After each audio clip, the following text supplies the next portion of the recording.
En la actualidad, el consumo de sustancias ilegales en España es un fenómeno asociado al ocio, que afecta especialmente a jóvenes que toman por diversión sustancias psicoactivas cuyos riesgos no perciben. Cannabis, cocaína y éxtasis son, por este orden, las sustancias ilegales más ingeridas, según los datos del Ministerio de Sanidad. Pero los consumos de drogas y los problemas que de ellos pueden derivarse van cambiando en los últimos años con la aparición de nuevas sustancias psicoactivas.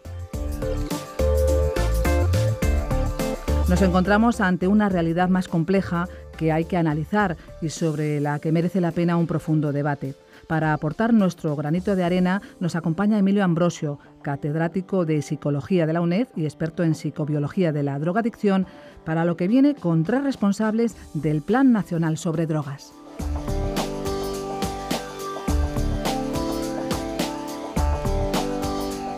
Buenos días, estamos aquí con unos invitados muy queridos para mí, personas además con una enorme sapiencia, sobre un tema importante que es el de las nuevas sustancias psicoactivas.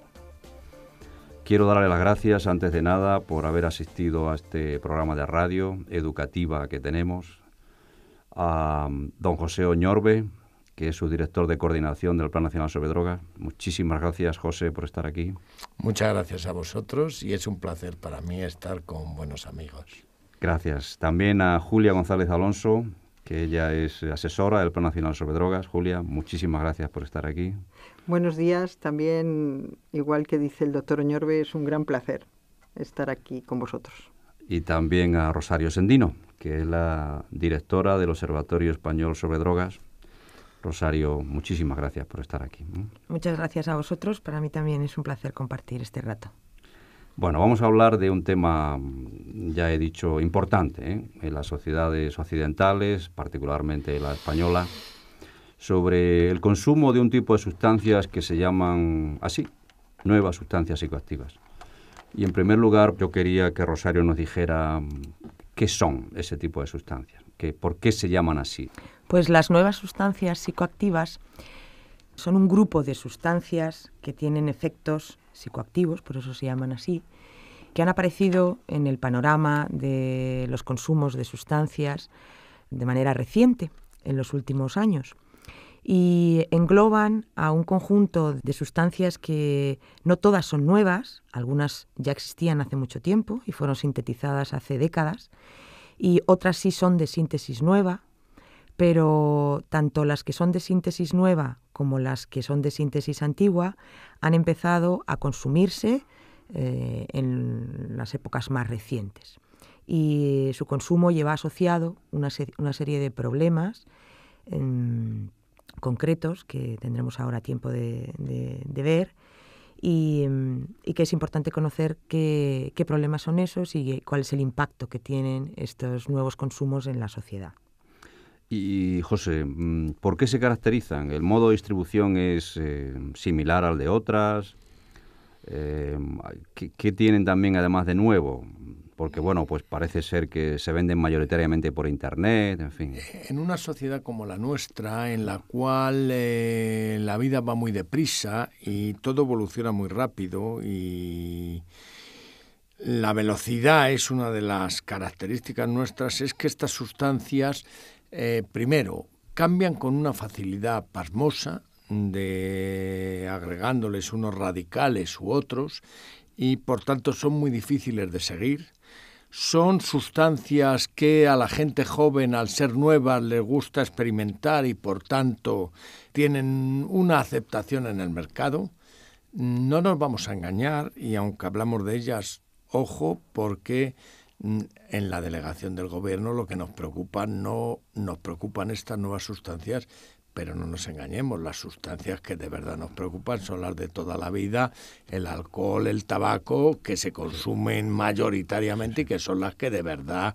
Pero bueno, estas sustancias nos preocupan, por eso, por su emergencia me refiero en cuanto a que han salido nuevas, a que a los chavales les atraen por la novedad y que además tienen unas nuevas maneras de venderse que no son vamos, que son las habituales en la gente joven, que es a través de Internet, a través de los WhatsApp, a través de estas nuevas tecnologías que tienen su parte buena y su parte mala. Su parte buena es que nos permiten estar todos relacionados y su parte mala es que nos hacen, pues de alguna manera, estar sujetos a un mercado absolutamente incontrolado y que los chavales pues no tienen manera de saber si son buenas, si son malas o cómo son. Y eso es un tema que nos preocupa. Sí, porque parece ser que algunas de ellas son especialmente peligrosas, ¿no? Sí, hay algunas que tienen una letalidad alta y precisamente uno de los temas que hay, y eso lo contarán mejor la doctora González o la doctora Sendino, que la letalidad que provocan es relativamente alta y que, por tanto, por eso hay que tener un sistema de alerta para estar muy atentos a qué pasa con esas sustancias que muchas veces son muy incontroladas, ¿sí? Y Julia, en parte, ¿dónde radica esa letalidad, esa peligrosidad que estamos comentando? Pues hay distintos factores por los cuales esa letalidad es elevada. En primer lugar, porque, bueno, como son nuevas, muchas veces no sabes qué es lo que estás manejando entre tus manos y entonces los consumidores no están acostumbrados a manejar qué dosis, qué mecanismos de administración, porque muchas veces ellos adquieren estas sustancias pensando que compran una cosa y el mercado les engaña y les da otra, y por tanto están acostumbrados a utilizar una serie de dosis y estas son mucho más potentes y por tanto con la misma dosis a la que están habituados. Perdóname, Julia, sí. Lo comentaba yo antes, que precisamente eso es lo que hay, es decir, que el cambiar un radical, que es una cosa relativamente sencilla, lo que hace que muchas veces no sepan ni siquiera lo que consumen. Efectivamente, o sea, es que a veces no saben lo que consumen. Y luego son unas drogas que suelen consumirse en un patrón de consumo que nosotros llamamos policonsumo. Y por tanto, como son sustancias desconocidas, no se sabe muy bien qué efectos tienen una vez que se han sumado con otras drogas. En términos generales, lo que supone es una potenciación de los efectos. Y eso quiere decir que son mucho más peligrosas. Luego hay veces que se consumen en solitario. Y entonces, cuando llegan a un centro hospitalario con no se puede informar qué es lo que ha pasado, qué es lo que han consumido, y por tanto eso es otra vez un abordaje complicado de Sí, y ahí en eso, Julia, José ha dicho, por ejemplo, que la gente joven, y tú también, pero ¿solo es la gente joven? Siempre creemos que el fenómeno de las nuevas sustancias y que la novedad viene asociado a nada más que a la juventud, a los chavales, a los adolescentes, pero en este caso no es así y sí es cierto que los adolescentes se sienten atraídos por este fenómeno, por estas nuevas sustancias, muchas veces sin conocer los efectos que éstas producen, pero después hay otros grupos de población que son gente que puede también incluirse en el grupo de la gente joven, adultos jóvenes, pero que son de mayor edad y pues que estarían alrededor en torno a entre los 25 y los 35, 40 años, que son gente que ha experimentado anteriormente con sustancias que son del grupo de las clásicas, como ha dicho el doctor Oñorbe, y que son conocedores y estudiosos de estas nuevas sustancias, conocen sus efectos e incluso manejan instrumentos para medición, balanzas, etcétera, y conocen el medio en el que estas sustancias se promocionan, que es Internet, y pueden incluso hacer unos consumos que son a la carta de estas sustancias, lo cual significa que pues existirían varios grupos de población que estarían afectados por este consumo y que además las consumen, existen diversos patrones. En algunos países de Europa del Este se ha descubierto que algunos consumidores de sustancias, las clásicas, que hemos comentado ya en esta mesa, porque en el mercado en un momento determinado esas drogas hay escasez, pues se procuran estas nuevas sustancias como sustitución de las clásicas y que escasean en el mercado. Y otra vez volvemos a lo que hemos comentado, como las desconocen, como no saben, se están apareciendo problemas muy serios y se han detectado algunos brotes importantes en algunos países del este que han sido recogidos en el Observatorio Europeo como tal. Ahí has dicho antes algo, Julia, importante, que es que, claro, llegan a urgencias de cualquier hospital y el personal sanitario muchas veces no sabe qué están tomando, ¿no? O sea, ¿qué se puede hacer en este caso, José? ¿Se le está dando suficiente información a esos profesionales sanitarios? ¿Las autoridades policiales también tienen que estar informadas? Porque esto es relativamente nuevo. Vamos a ver, es un tema relativamente muy nuevo, muy nuevo, en el cual yo creo que se está dando información de que existen nuevas sustancias, pero, si no recuerdo mal, y que me corrija Rosario, en este año, ¿cuántas drogas nuevas? En el año 2014 han sido 81 en el Observatorio Europeo, pero del 2005 aquí hemos tenido 300 o 400, más bien, cerca de 400. Es decir, está siendo exponencial la aparición de nuevas sustancias. Con lo cual, no es tanto el problema de seguir esas nuevas sustancias, sino de hacer cómplices a los jóvenes y a los menos jóvenes, que decía la doctora Rosario, de que son sustancias que no conocemos, que pueden ser muy peligrosas y que por tanto hay que llevar mucho cuidado con ellas, con lo que estamos tomando. Obviamente, cualquier tipo de adicción es un tema que nos preocupa, pero en estas que no las conocemos, que cambian a una velocidad geométrica, es decir, pues eso, en pocos años estamos encontrando muchísimas más drogas, se están detectando muchas más, pues yo creo que hay que ser consciente y que lo que hay que hacer fundamentalmente, aparte de educar o enseñar a nuestros profesionales a tratar esas intoxicaciones es hacer una prevención y que la población sea consciente de que no es inocuo ese tema y que por tanto tienen que llevar mucho cuidado con las cosas que consumen, y esa máxima de que como son cosas naturales no afectan, pues mire usted, no, eso sí, no porque es así, las venden como naturales, ¿no, Julia? Exactamente. Algunas de ellas. Sí. Están como naturales y eso confunde muchísimo, sí. sobre todo a la gente más joven, que como son... ¿Se pueden vender incluso en herbolarios o sitios parecidos? Claro, tienen una característica, este tipo de nuevas sustancias tienen una característica que es clave, y es que no son legales, porque no hay ninguna ley que las ampare, pero no son ilegales, porque no están dentro de la relación de sustancias ilegales de Naciones Unidas. Por tanto, se encuentran en una situación en la que es muy difícil su abordaje. Claro. Y eso también confunde a los ciudadanos, porque pueden pensar que una droga que circula puede tener determinado grado de seguridad para su consumo. Y por tanto, eso hay que también manifestarlo y que la gente sepa que están circulando en una situación legal un tanto sorprendente, ¿no? Un tanto anómala. No son legales, no son ilegales. Y esto, Rosario, de no son legales, no son ilegales, es una situación anómala, pero que ocurre en nuestro país y en otros países europeos, porque en unas se legalizan, en otros no se legalizan, con lo cual la intervención de las autoridades pues es francamente difícil, ¿no? Sí, por supuesto. Es un problema que está desde el inicio del fenómeno de las nuevas sustancias y que la Unión Europea lo aborda desde un aspecto, desde un punto de vista global, pero no es tan sencillo, porque la existencia o ausencia de legislación específica para nuevas sustancias en cada país pues determina un panorama muy diferente.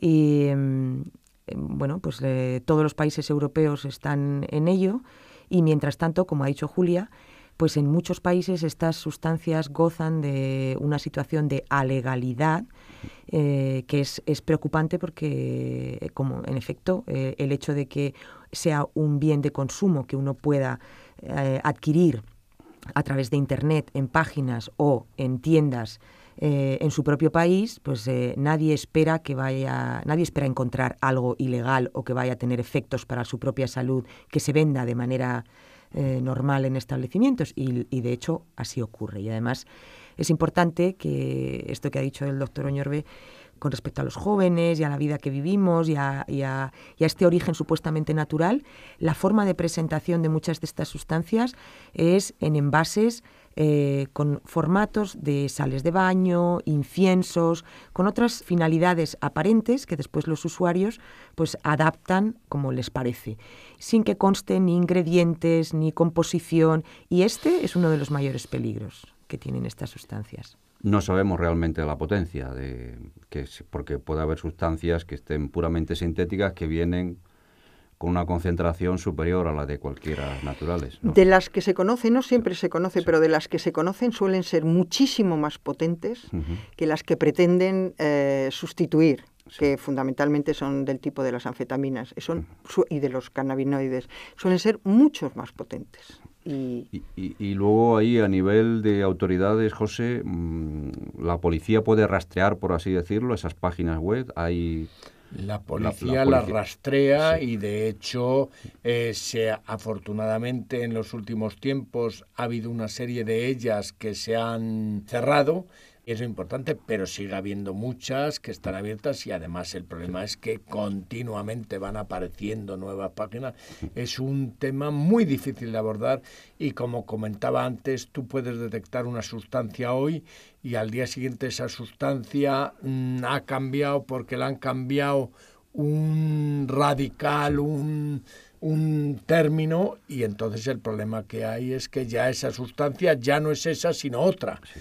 Y por tanto para la policía también hace muy difícil de seguir eso. Pero la policía sí está muy atenta a la jugada y está intentando seguir. Lo que pasa es que muchas de estas páginas no residen en España. Entonces eso es un problema que complica más. Y que además llegar a conocer en dónde está la base de esa página web es complejo. Y entonces eso complica mucho más el control. Requiere la coordinación policial internacional, ¿no? En estos casos. En la vigilancia está Europol incluida, en la vigilancia de estas sustancias. Ha habido un seminario sobre nuevas sustancias en la delegación del gobierno, donde precisamente vinieron gente del Instituto de Toxicología y de Vigilancia Aduanera, donde nos contaron cómo hacen esos seguimientos.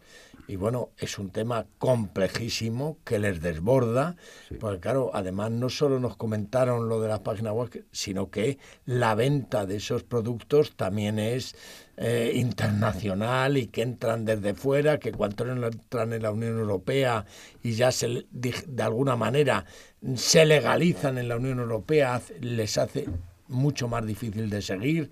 Y es un tema muy complicado, vamos, si la gente podría entenderlo, porque ahora se habla mucho más del tema de dinero, de cómo se mueve dinero, pues con las drogas pasa un poco parecido, ¿no? ¿Y por qué cambian tanto? Porque eso en un año 81 puede pasar a 400, aparte de que efectivamente es fácil de hacer, ¿no? Porque cambiando un poquito la estructura química es fácil, pero ¿por qué razón? Porque la policía los rastrea, porque a lo mejor en algunas de ellas hay efectos adversos y entonces sintetizan otras que no los tengan, porque claro, son cifras que desbordan, o sea, 400 nuevas, porque estamos hablando de 400 nuevas cada año. Es cierto, pues la razón, hay varias razones. Una de ellas es porque efectivamente su síntesis es muy sencilla, y como decía el doctor Oñorbe, pues añadir un grupo químico en una posición o en otra convierte esa sustancia en otra distinta. Pero la principal razón es precisamente porque están orientadas para vencer el límite que supone el control legal. Y cuando la Unión Europea progresivamente, desde que apareció este fenómeno, ha ido realizando evaluaciones y ha ido fiscalizando, o sea, sometiendo a control algunas drogas, pero automáticamente los productores cambian la estructura química levemente de esa sustancia, y esa sustancia ya es otra nueva sustancia que no está sometida a control. De modo que la intención es burlar la legalidad, porque no debemos olvidar que la legislación sobre drogas en cada país es muy diferente, y evidentemente para los consumidores es mucho más sencillo adquirir una sustancia que no es ilegal que una que sí lo es. Y es una forma de abrir el mercado. Pero aunque sea diferente la legislación, siempre hay una convención internacional, ¿no? Sí, están las Naciones Unidas que tienen, ¿o no? ¿Es así? No me gustaría a mí que al final el tema lo centráramos en la legalización o no la legalización, o si son alegales, si son ilegales. Me preocupa mucho más desde un punto de vista de salud pública, desde un punto de vista sanitario, el tema de que con independencia de que esos radicales hagan que sea más difícil su seguimiento a nivel policial o a nivel, los efectos que sobre la salud produce eso. Porque claro, el problema es que cambiar un radical de lo que decíamos de un lado a otro, el problema es que sobre la salud puede haber una afectación muchísimo mayor. Bueno, incluso muertes. Ha habido muchas muertes. Entonces, por tanto, ese es un tema que también deben conocer la gente, que muchas veces lo que están comprando o lo que están consumiendo no es lo que en su momento se les dijo y que puede haber un problema serio para la salud el consumir esas sustancias, con independencia de que sean legales, alegales, ilegales, ¿eh? Y es importante. Con el agravante, al ser alegales, suelen ser más baratas y, por tanto, de mayor accesibilidad, sobre todo para la gente más joven, que es la que tiene peor poder adquisitivo, más bajo. Con lo cual, hay que llamar la atención respecto de el gran problema, la falta de seguridad absoluta que su consumo sobre la salud tiene. Y eso lo tiene que efectivamente, y hay que insistir en ello. ¿Qué puede ocurrir si llega de repente un sobre a casa? Que llega un sobre que no sabemos, pero que llega el nombre del hijo. Puede ser un sobre que venga de China, porque que yo sepa, pues parece ser que ahora mismo es un país productor importante. Otro país es, creo que, Estados Unidos. Creo que en Alemania también se generan este tipo de productos, ¿no? Entonces llega un sobre con un matasello extranjero. ¿Qué podemos decirle a esos padres? Que obviamente pues sería sentarse con él y decirle, oye, ¿y esto que te han mandado qué es, qué no es y de qué va? Y dependiendo de lo que te conteste tu hijo, tendrás también que actuar. Hay algunas ONGs que si tú hablas con ellas te analizan las sustancias. El Instituto de Toxicología te la podría analizar, pero es un tema complicado. O sea, yo creo que es importante, como todo en la vida, las relaciones que tú mantengas con tus hijos. El que puedas hablar con ellos, el que puedas comentarle el problema que pueda haber con el consumo de sustancias, con ese tema de que no sabes lo que te están mandando y por tanto no sabes lo que estás consumiendo, que la cicuta es una sustancia natural y que mata, y por tanto que mira que lleva cuidado con lo que estás haciendo. Pero va a depender de tus sí, José, relaciones... Por supuesto, pero lo estamos comentando. Es muy difícil, incluso para las autoridades, hacer un rastreo adecuado, ¿no? Sí. Se sabe que se venden por internet y, sí, bueno, pues puede llegar a casa un paquetito de... Y bueno, evidentemente... Pero, Emilio, pues como la pornografía o como... O sea, yo creo que en eso lo que hay que hacer es educar a nuestros jóvenes en una libertad, porque vivimos afortunadamente en una democracia, en un país libre, donde lo que tenemos que hacer es educarles en esa libertad. Ahora, dentro de esa libertad, que ellos sepan los riesgos que tiene el convivir con sustancias peligrosas, el convivir con las personas, que bueno, está muy bien, pero que tenemos que llevar cuidado también con nuestras actitudes, nuestros planteamientos vitales. Sí, es muy difícil, Emilio. Lo que yo quiero plantear es, si yo, que soy padre de 2 hijos, bueno, son adolescentes, y yo estoy preocupado por mis hijos, si yo escucho en un programa, como estoy escuchando ahora mismo, que pueden llegar cosas extrañas a casa, pues yo creo que es bueno, ¿no?, de decir, oye, bueno, ¿qué te está llegando? Debes decirlo y debes comentarlo. Ahora, si tu hijo se encierra en la habitación y te dice, papá, ¿qué me estás contando? Pues habrá que registrarlo. Pues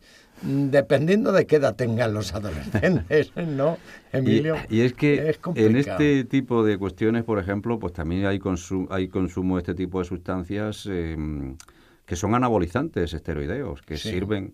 Y ahí ese sobre no viene de internet, lo mismo se puede dar en los gimnasios. ¿Es así o no es así?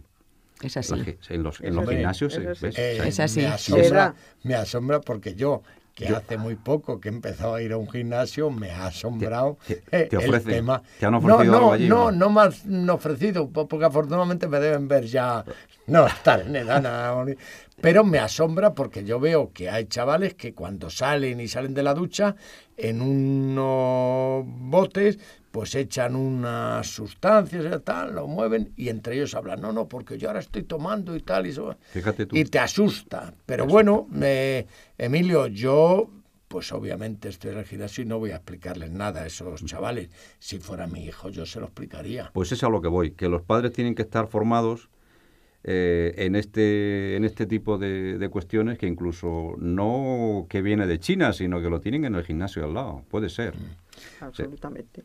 Pero una cosa son anabolizantes y una cosa son sustancias que de alguna manera están vendidas en el mercado y otra sería estas nuevas sustancias que, como decían antes tanto Rosario como Julia, son nuevas sustancias que son alegales, por tanto, que no se venden bajo ningún rótulo de ninguna historia y que muchas veces no saben ni siquiera lo que te están vendiendo. Yo creo que y igual es un problema serio, que en los gimnasios no saben siquiera los chicos lo que están tomando, ¿eh?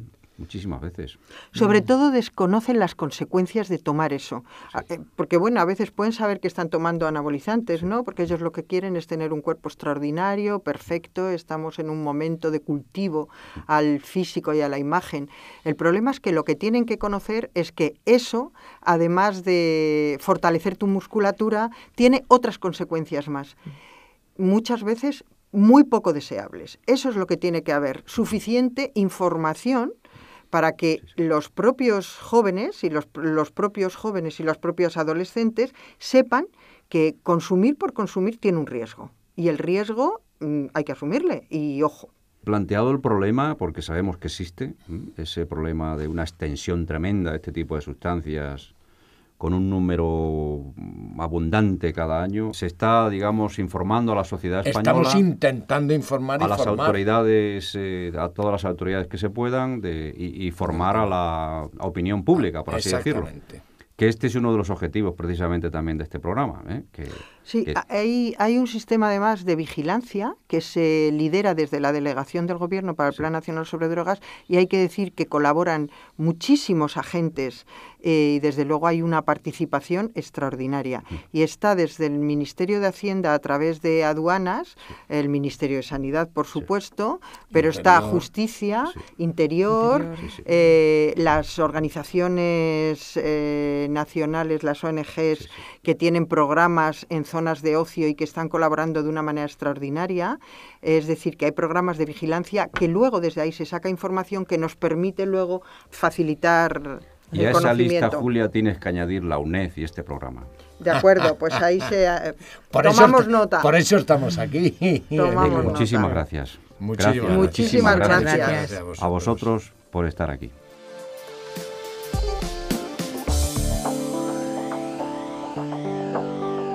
Con estas cuestiones sobre la mesa de debate para reflexionar, despedimos a José Oñorbe, subdirector de coordinación del Plan Nacional sobre Drogas, a Julia González Alonso, asesora del Plan Nacional sobre Drogas, a Rosario Sendino, directora del Observatorio Español sobre Drogas, y a Emilio Ambrosio, catedrático de Psicobiología de la UNED.